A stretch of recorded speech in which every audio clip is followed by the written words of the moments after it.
দিয়েছিলাম হচ্ছে 6:30 সময়, 6:35, মানে 2 ঘন্টা টাইম লেগেছে। এই শক্তিগড়ের আগে থেকে রাস্তা একটু বেটার রয়েছে, এখন মোটামুটি গাড়ি 100-তে চালানো যাচ্ছে। দুর্গাপুর সিটি, এখন সিটি সেন্টার ক্রস করছি।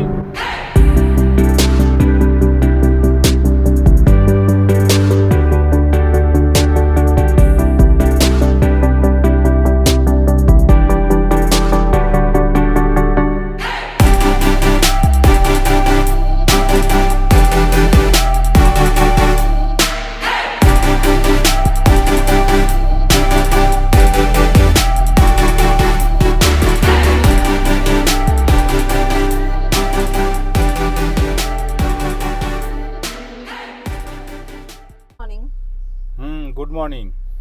আমরা আবার একটা রোড ট্রিপে বেরোচ্ছি। শীতকাল, একটু কুয়াশা আছে, তাই লেট করে স্টার্ট করলাম। আজকে আমাদের স্টে হচ্ছে প্রথমে মাইথন, WTTCL-এ মুক্তধারা যে প্রপার্টি আছে ওইখানে আমরা স্টে করব। তো এখন 6:30 বাজে, দেখা যাক কি অবস্থা রাস্তায়। ওখানে শুনেছি রাস্তা ওয়াইডেনিংয়ের কাজ চলছে NH-19-এ, তো এগিয়ে গিয়ে রাস্তার আপডেট দেবো।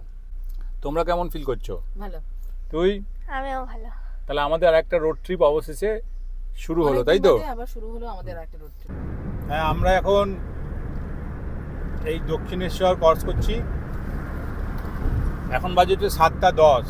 আচ্ছা, এখানে একটা ইনফরমেশন দিয়ে রাখি, কলকাতা থেকে যারা দক্ষিণেশ্বর বালি ব্রিজ হয়ে যেতে চাইবেন, সেখানে কিন্তু বালি ব্রিজে কাজ হচ্ছে। তাই আপনারা যে টোল রোডটা আছে, এই যে টোল রোড, এই টোল রোড দিয়েই ডানকুনির দিকে যাবেন, না হলে কিন্তু ওখানে কাজ হচ্ছে বালি ব্রিজে।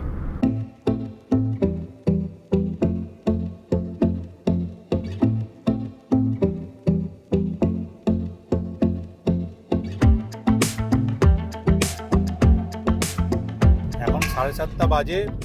এই Dankuni toll plaza just cross করলাম। রাস্তা পুরো কুয়াশাচ্ছন্ন। কলকাতাতেও এত কুয়াশা নয়, দেখাও। ক্যামেরায় বোঝা যাচ্ছে কিনা জানি না, সাংঘাতিক লেভেলে কুয়াশা।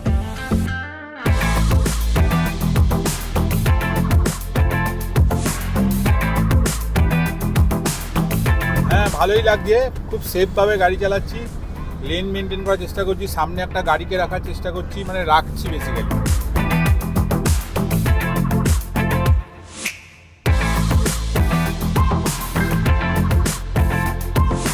ঘড়ির কাঁটায় এখন বাজে হচ্ছে 8:30। আমরা এই হিন্দুস্তান ধাবাতে এসে পৌঁছালাম। চারিদিকে প্রচুর কুয়াশা, অসম্ভব কুয়াশা। না, রাস্তা মোটামুটি প্রচুর ডাইভারশানও আছে। রাস্তার কন্ডিশন খারাপ বলবো না, ঠিক আছে, একটু প্যাচ ওয়ার্ক আছে, বাট প্রচুর ডাইভারশান, এবং সেই জন্য জ্যাম হচ্ছে। এই যে লরির জ্যাম, পুরো চারিদিকে লরির জ্যাম। বাড়ি থেকে রওনা দিয়েছিলাম হচ্ছে 6:30 সময়, 6:35, মানে 2 ঘন্টা টাইম লেগেছে। ঠিক আছে, এখানে চা কফি খেয়ে আবার রাস্তায় কথা বলছি। এই হিন্দুস্তান ধাবাতে আমরা হচ্ছে খেলাম হচ্ছে 1 প্লেট ইডলি, 1.5 প্লেট পুরি, মানে 6টা পুরি, 2 কাপ চা আর একটা ব্ল্যাক কফি। এই হচ্ছে আমাদের হিন্দুস্তান ধাবাতে আমরা খেলাম, খাওয়া দাওয়া করলাম এখন। আর বিল হয়েছে আমাদের 270 টাকা। বিল হয়েছে আমাদের 270 টাকা। আমরা আবার এখন যাত্রা স্টার্ট করছি এখান থেকে। এখন ঘড়ির কাঁটায় বাজছে 9:10। আর কোথাও দাঁড়াবো না, চা কফি সব, ওয়াশরুম সব ইউজ হয়ে গেছে, বায়ো ব্রেক সব আমরা এখানেই করে নিয়েছি। অলমোস্ট 40 মিনিট মতো এখানে দাঁড়ালাম। তো এবার একদম আমরা মাইথন গিয়ে দাঁড়াবো, আমাদের হোটেলে চেক ইন করবো। দেখা যাক কতক্ষণ সময় লাগে। ঘড়িতে এস্টিমেটেড অ্যারাইভেল টাইম দেখাচ্ছে এখান থেকে কতক্ষণ যেন দেখালো, 3.5 ঘন্টা মতো টাইম দেখালো।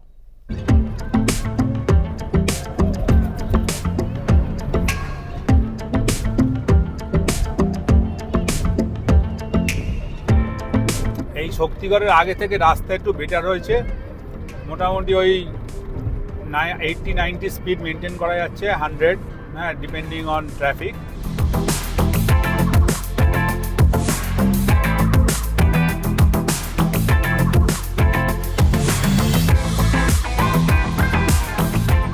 এই যে আমরা শক্তিগড় এখন পার করছি, চারিদিকে সব ল্যাংচার দোকান। হ্যাঁ, আমরা এই যে এখন বর্ধমান ক্রস করছি। বর্ধমানে এখনো এই ফ্লাইওভারটা এখনো কাজ শেষ হয়নি, এটা চলছে, একটু জ্যাম। আমরা সার্ভিস রোড ধরেই এলাম, মানে যাচ্ছি এখনো সার্ভিস রোড ধরেই। তো এখনো মনে হচ্ছে এই ফ্লাইওভারটার কাজ শেষ হতে একটু সময় লাগবে।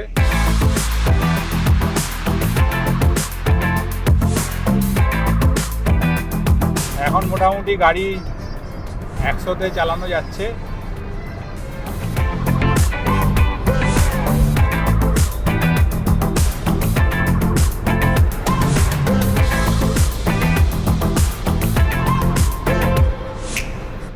দুর্গাপুর আর এখান থেকে 24 কিলোমিটার আর বাকি। এখন ঘড়ির কাঁটায় হচ্ছে 11:05, অলমোস্ট এসেই গেছে, আর একটু সময় লাগবে 24 কিলোমিটার। বা রাস্তা এখন দারুণ, হ্যাঁ, ওই বর্ধমানের পর থেকে রাস্তা দারুণ স্মুথ।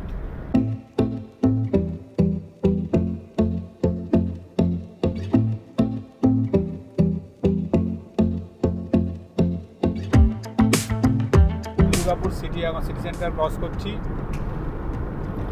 এখন বাজে হচ্ছে 11:25, হ্যাঁ 59, আর 59 কিলোমিটার বাকি।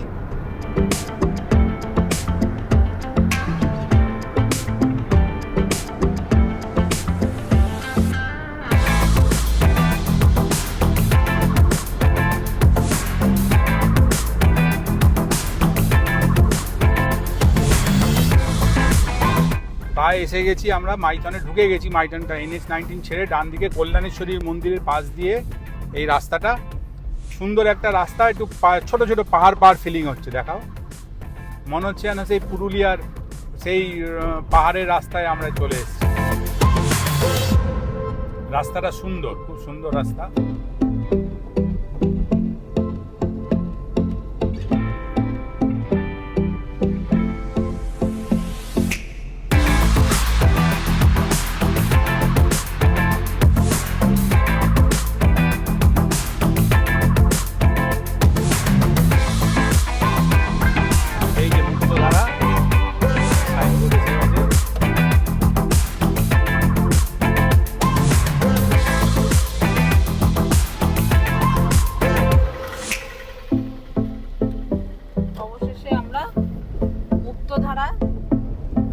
রাস্তায় ঢুকলাম, একটু পাহাড়ি রাস্তা,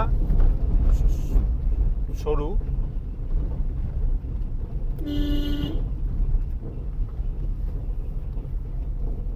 পাহাড়ে ওঠা রাস্তার মতন সরু, দেখেছো? হ্যাঁ,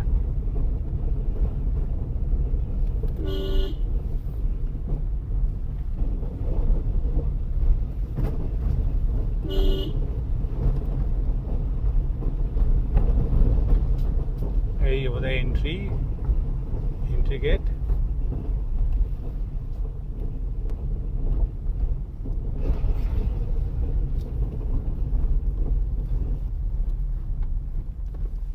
যে মুক্তধারা ট্যুরিজম প্রপার্টি।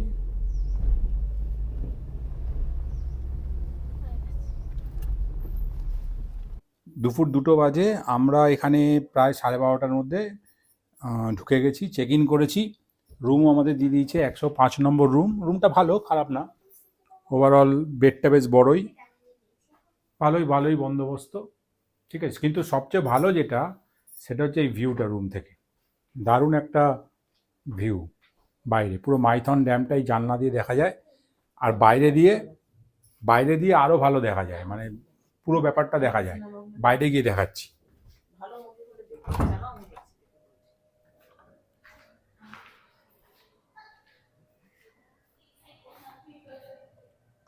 এই যে বাইরে দিয়ে ভিউটা দুর্দান্ত।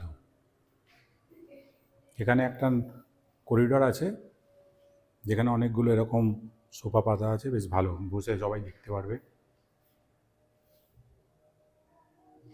ওই জায়গাগুলোতে পিকনিক হয়, এখানটাতেও পিকনিক হচ্ছে, যদি দেখানো যায়। এই জায়গাটাতে পিকনিক হচ্ছে, সবাই পিকনিক করছে, সব বাস এসছে, জুম করে দেখাচ্ছে এই সব পিকনিক। আর এইগুলো হচ্ছে নিচের, এগুলো হচ্ছে কটেজ, এগুলো সব কটেজ। এখানে পরপর রুমগুলো, আমাদের এই রুমটা আমাদের। ওপাশে একটা রুম আছে, ওপাশে একটা রুম আছে, এই একটা রুম, এখানে একটা রুম, একটা ক্যারাম আছে। সন্ধেবেলায় ভাবছি আমরা ক্যারাম খেলবো। ভালো, নিরিবিলি শান্তিতে থাকার মতো ভালোই লাগছে। ঘড়ির কাঁটায় এখন 8টা বাজে। আমরা এই মুক্তধারা রিসর্টেই রয়েছি।